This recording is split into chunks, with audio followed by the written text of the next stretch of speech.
कभी सीबीआई से डरेंगे, कभी ईडी से डरेंगे, कभी कहीं से डरेंगे, तो हम लोग तो डरने वाले नहीं हैं समाजवादी के लोग।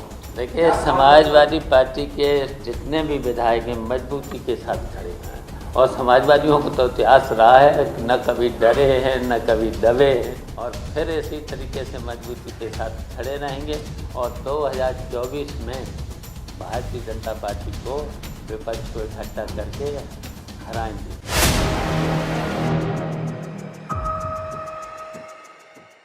समाजवादी पार्टी में टूट होने जा रही है। बहुत सारे विधायक उनके और भारतीय जनता पार्टी के नेताओं के संपर्क में हैं और बहुत जल्द जो है वो एक बड़ी टूट नजर आएगी महाराष्ट्र की तरह यहाँ पे। ये लोग बहुत हल्के लोग हैं, और जब जब इस तरीके के चुनाव आता है तब ये लोग इस तरह की बातें करने लगते हैं जिससे कि इनकी दुकान चलने लगे। तो ये इनका दुकान चलाने का एक तरीका है, और ये भारतीय जनता पार्टी में तो हमेशा संपर्क में रहे हैं, और भारतीय जनता पार्टी के संपर्क में हम भी, और कोई ऐसा नेता नहीं था कुछ समय पहले जो छोटे से लेकर के बड़े हमसे न मिला, लेकिन हमको तो नहीं हिला पाए। हम लोग समाजवादी हैं ना, तो हमको तो नहीं हिला पाए, और हमारा अब इस समय क्लियर प्रयास है 2024 में विपक्ष को इकट्ठा करके और संगठन को मजबूत करके 2024 के चुनाव में भारतीय जनता पार्टी को उत्तर प्रदेश से हराएं। ये हमारा क्लियर है। वो क्या है कि बीएसपी के बिना एक विपक्षी एकता कैसे होगा? आप लोग बीएसपी को छोड़ के तेलंगाना से भी संपर्क कर रहे हैं, बंगाल में कर रहे हैं, लेकिन यूपी में बीएसपी संपर्क नहीं कर रहे हैं। देखिए, ये आप सब लोग जान रहे हैं कि ये भारतीय जनता पार्टी से अलग कहाँ है। जब भी मौके आते हैं तो भारतीय जनता पार्टी के नज़दीक, और बहुत से समय ऐसे हैं कि डर भी जाते हैं।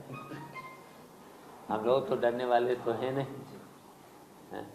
कभी सीबीआई से डरेंगे, कभी ईडी से डरेंगे, कभी कहीं से डरेंगे, तो हम लोग तो डरने वाले नहीं हैं समाजवादी के लोग। चाचा, सरकार के मंत्री हैं संजय निषाद, वो कह रहे हैं कि जयंत जी नाराज हैं, शिवपाल जी नाराज हैं, नीतीश कुमार को भी हम ले आएंगे और आप लोग को भी ले आएंगे। देखिए, इस बहुत हल्के लोग हैं ये लोग। हमसे कभी मिले हैं, पूछ लेना। हमसे कभी भेंट हुई है, हमसे कभी भेंट हुई है इनकी। हम लोग ऐसे लोगों से मिलना भी पसंद नहीं करते, बहुत जो हल्की बात करें।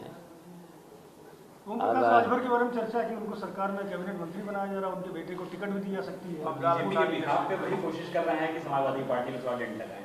तो भारतीय जनता पार्टी में मंत्री थोड़े दिन पहले रहे भी थे, फिर चले जाए, फिर ले लें ओथ। ऐसे लोगों का कोई ठिकाना नहीं है, और जब भारतीय जनता पार्टी में ओथ ले लेंगे फिर चुनाव आएंगे तो हमें तो जौहराबाद फिर जाना पड़ जाएगा, फिर इन्हें ढूंढना पड़ेगा हम कहाँ से चुनाव लड़ें। शिवपाल जी, केशव प्रसाद मौर्य कह रहे हैं कि समाजवादी पार्टी के विधायकों में बहुत नाराजगी है और एक इशारा मिल जाए तो भगदड़ मच जाएगी वहाँ पर। देखिए, समाजवादी पार्टी के जितने भी विधायक हैं मजबूती के साथ खड़े हैं,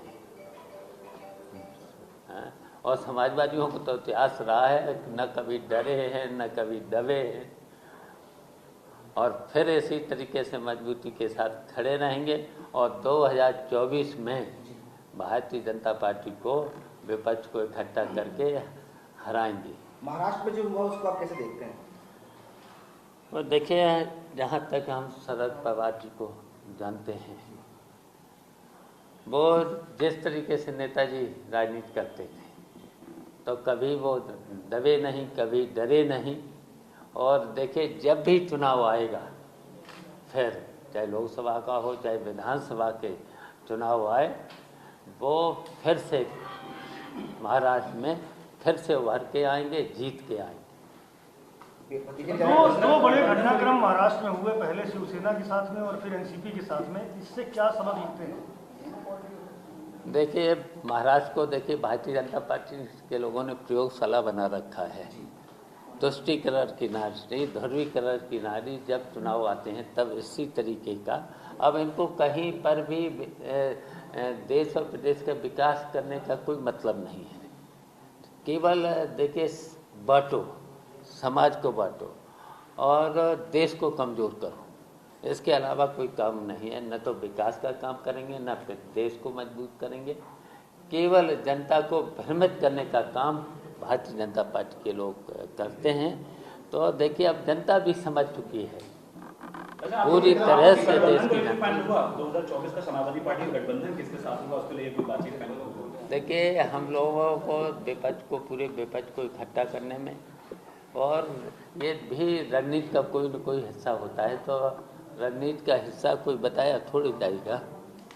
लेकिन हम इतना जानते हैं कि विपक्ष को इकट्ठा करके मजबूती के साथ समाजवादी पार्टी को हम और अखिलेश मिल करके मजबूती के साथ बैठ करके रणनीति बना करके 2024 में भारतीय जनता पार्टी को उत्तर प्रदेश से हराने का काम कर। अगर जरूरत महसूस हो तो बहुजन समाज पार्टी से बात की जा सकती है, उसमें गुरेज तो नहीं है। अब वो तो भारतीय जनता पार्टी रोज ही देख रहे हो, मिले हुए हैं। बी टीम है क्या? बिल्कुल बी टीम की तरह ही काम करते हैं। तोड़ने की कोशिश नहीं करेंगे आप बी टीम को? देखिए जब भी समय आएगा तो आप लोग जानते ही हो, एक बात तो तोड़ ही चुके हैं।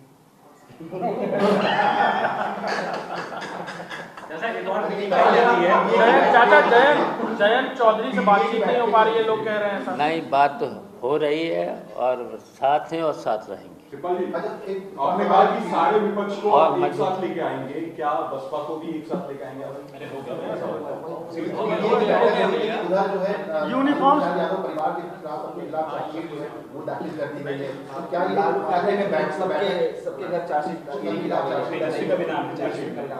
देखिए ये ईडी का, सीबीआई का, सभी संस्थाओं को अपने कब्जे में करके डराने धमकाने का काम करते हैं। और भारतीय जनता पार्टी का यही काम है। भारतीय जनता पार्टी केवल देखिए लोकतंत्र को कमज़ोर करने का काम किया है और विपक्ष को ख़त्म करना चाहते हैं। लेकिन विपक्ष को मजबूती के साथ हम लोग खड़े होकर के काम करेंगे और भारतीय जनता पार्टी को 2024 में हराने का काम। यूनिफॉर्म सिविल कोड में क्या नियंत्रण की बात भी की जा रही है? क्या आप मानते हैं कि जनसंख्या नियंत्रण कानून या प्रावधान लाना आवश्यक है इस वक्त? देखिए जब जब चुनाव आएंगे तब जनता को केवल भारतीय जनता पार्टी के लोग भ्रमित करने का काम करेंगे।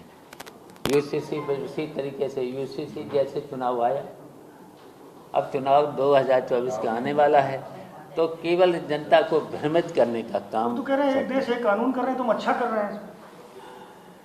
तो चुनाव का वक्त ही होता है, ये केवल चुनाव के वक्त ही ऐसे कानून लाएंगे, ऐसा काम करेंगे, डराने धमकाने का काम करेंगे और सभी संस्थाओं को इन्वॉल्व करेंगे। वैसे आप मानते हैं कि जनसंख्या बड़ा बोझ है, अगर ये थोड़ा नियंत्रित रहे तो आम लोगों का फायदा हो? तो बहुत से उपाय हैं ना, तो करेंगे नहीं जनसंख्या के लिए। आप लोग भी समझते हो जनसंख्या कम कैसे की जा सकती है।